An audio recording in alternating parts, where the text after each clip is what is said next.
It's Johnny from Hollywood Undead. Got a new record coming out called Hotel California.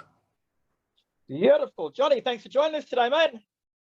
Hey, thanks for having me, brother. No worries, bro. So as you mentioned, Hollywood Undead will release your 8th album, Hotel California, this Friday, August the 12th. So is the world ready for it, mate? Yeah. Oh, yeah, dude. We've been waiting to put this out for a while. I think people are going to be pleasantly surprised, man. It's one of our best. I mean, I guess every band thinks that that's their best record or one of their best records, but I'll let people be the judge of that. But I love it.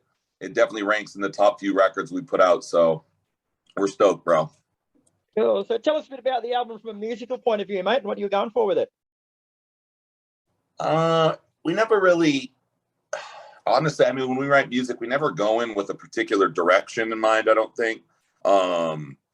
We just kind of go with the flow, what everybody's going through and stuff like that. So I don't think there was a certain driving force or North Star or something we were shooting for, but it was an interesting time period. We started recording that, right? During peakish COVID and stuff like that. So we'd all been kind of stuck at home and doing what we could for a while. So there was, one thing's for certain, there was a lot of enthusiasm going into it because at that point, no one really knew what the hell was going to happen. If we were even going to be recording at any point, or if we're, because the whole thing started out, it was going to be a few weeks and a month and a year and a half later. And so I think we were all, we put a lot into it because I think we learned a little gratitude about being able to do it at all. Because when it's taken from you is kind of when you realize that. So I don't think there's a divine point to the whole thing. But I think energetically speaking, we had a lot of life in us and we're really excited to get it going, And I noticed California is spelled with a K, mate. Is that a nod to the TV series? No, we did California. So there is, I guess, there would be one underlying factor to the record. We have a lot of commentary, I suppose, on California, but even in a broader sense, kind of the haves and the have-nots of the state of the world now. In California is just probably the most glaring example, where you have, it wasn't a shocker or anything like that.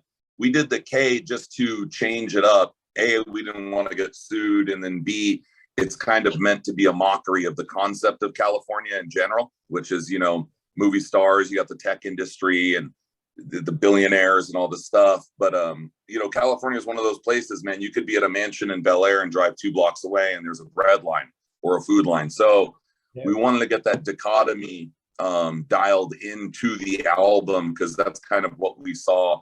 It's always been that way, but it's worse than ever now. So we wanted to kind of represent that in that underbelly of California, as opposed to what most people outside of it look at it as. Right. So that dude on the front cover holding the sign, is his nose bleeding from too much coke or from being punched in the face? Well, we didn't give him any coke. He was only 13. But let's go with punched in the face just for legal reasons. Right. And the band's statement says that Hotel California represents the juxtaposition between the haves and have-nots at the turn of the century. So I know you've gone into that a little bit, but can you elaborate on that a bit more? One thing, for us growing up in LA, when I was a kid, all through the 90s and stuff, in the early 2000s, you could be a normal dude with a normal job and a normal salary and still own a house and have like a decent life. And the middle class in general is pretty much gone. So you have California is essentially, it's like a third world country where you have the elites, the people with a lot of money. And the only other people left are the people who work for them, who slave for them, who clean their houses and fix their cars. And there's no real middle ground. And it's the social commentary on it, I think, is much more widespread than just California. I just think you don't see it as glaringly anywhere else. I mean, we have a massive homeless population, massive mental health issues amongst that same community, the way it's looked at because of Hollywood and because of San Francisco or San Jose and the tech industry is this is where people can go to succeed. But from what we've seen, far more people go there and get swallowed up by the abyss than go there and start, some app and make a bunch of money or become an actor. So we've always been interested in that because we've seen it time and time again where people go out there to accomplish their dreams. And usually end up living something much more resembling a nightmare than a dream. And we like kind of exposing that, I suppose. And you yourself equated as saying, when you listen to Hotel California, I hope you see how far we've come. Do you mean that from a musical perspective or a personal? I mean, I think a little bit of both. I mean, if you're not getting better at your craft as you're doing it over, especially, I mean, we're going on 20 years almost, that you've got some trouble, or you're lazy, or you're, you know, lackadaisical, and it becomes self-satisfied. So we really put a lot of effort in kind of challenge ourselves to take steps forward with each album. Sometimes we feel like we do that, and sometimes we feel like we fail at that, but we're always trying. So I think, you know, what we mean is the quality of the songs, from every sense, musically, lyrically, melodically. We've always tried to take steps forward.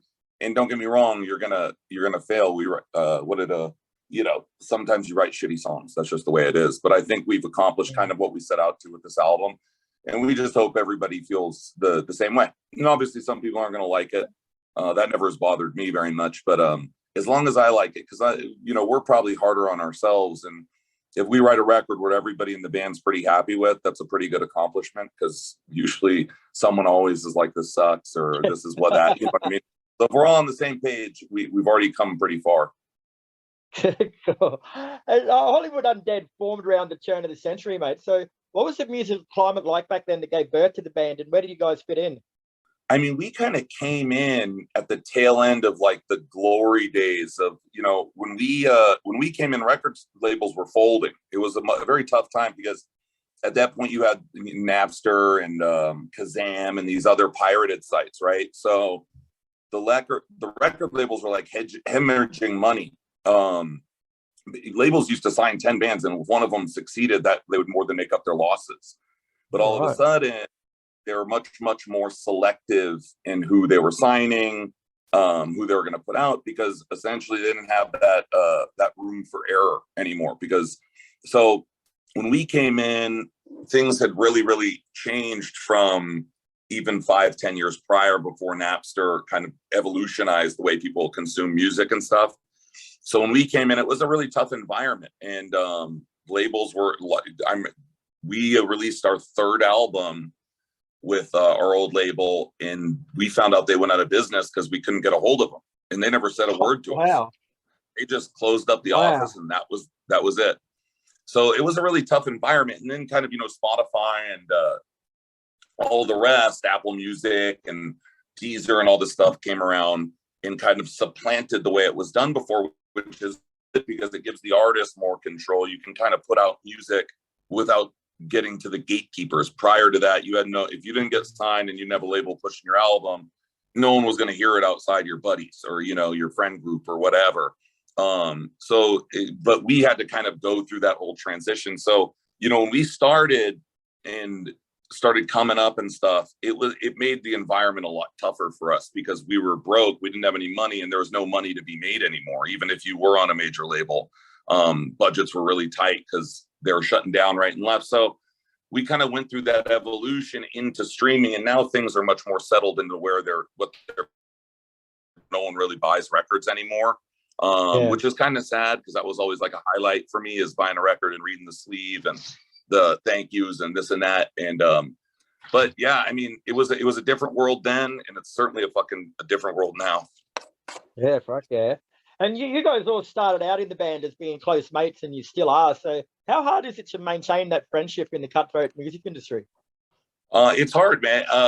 We survived all these years. I can only speak for us, as we were, like you said, we were mates from when we were in preschool. I've known these guys since longer than I can remember. So we had a really solid foundation. But, you know, when you're young and you get some money and your ego starts kicking in, that's usually what kind of tears bands apart. And we certainly had our ups and downs, because, you know, your career is also on a wild trajectory. You're doing well, then you're not. You know, there's a lot of emotion at stake, and it's a tough environment. But we always had that underlying friendship that I think saw us through. But don't get me wrong, dude, we've had every kind of fight you can fucking imagine. So I think the main reason we've been able to outlast it all is because we were friends for so long. And you recently started a tour with Papa Roach, Bad Wolves, and Fall in Reverse, bro. How's that going? Oh, it's good. We're actually, we're playing tonight in Sturgis.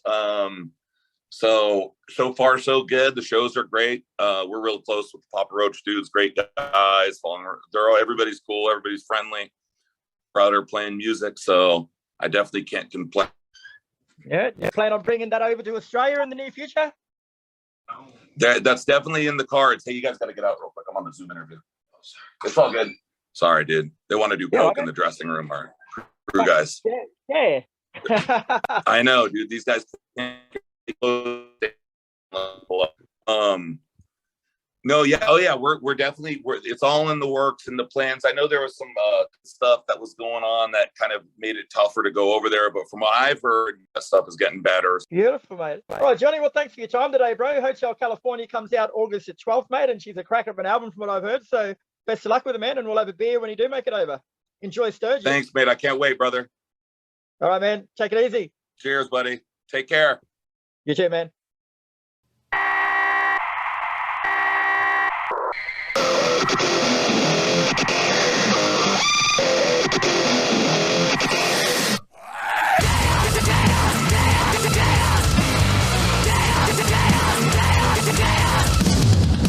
Dropping on the runway, the oceans overflow. I know for certain one day I'll see you down below.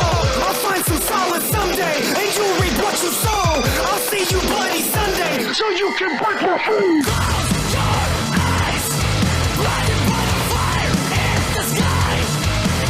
Misguided by the tribe, sacrifice to the Lord of the flies. No one can save you, no one can save you. The chaos awaits you. I can't see tomorrow, 'cause I might die today. I sing this sorrow with a smile on my face.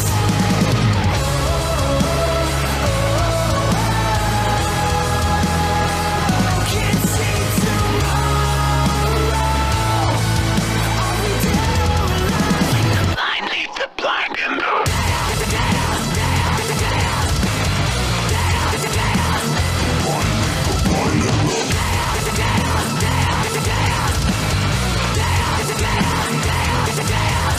I'm dead inside from the grip of violence. Don't you dare close your eyes. Let's break you down just to break the silence. Can you hear it? Blood on the street, but my heart beats cold. I got secrets no one knows. Death from above, death from below. I try to run, but it won't let go. Everything we've ever loved is buried underneath another grave for pretty slaves. But you won't fucking bury me. I am the alpha, the omega, means your maker. You're all just empty souls, and I'm your fucking savior. No one can save you. The chaos awaits you. I can't see tomorrow.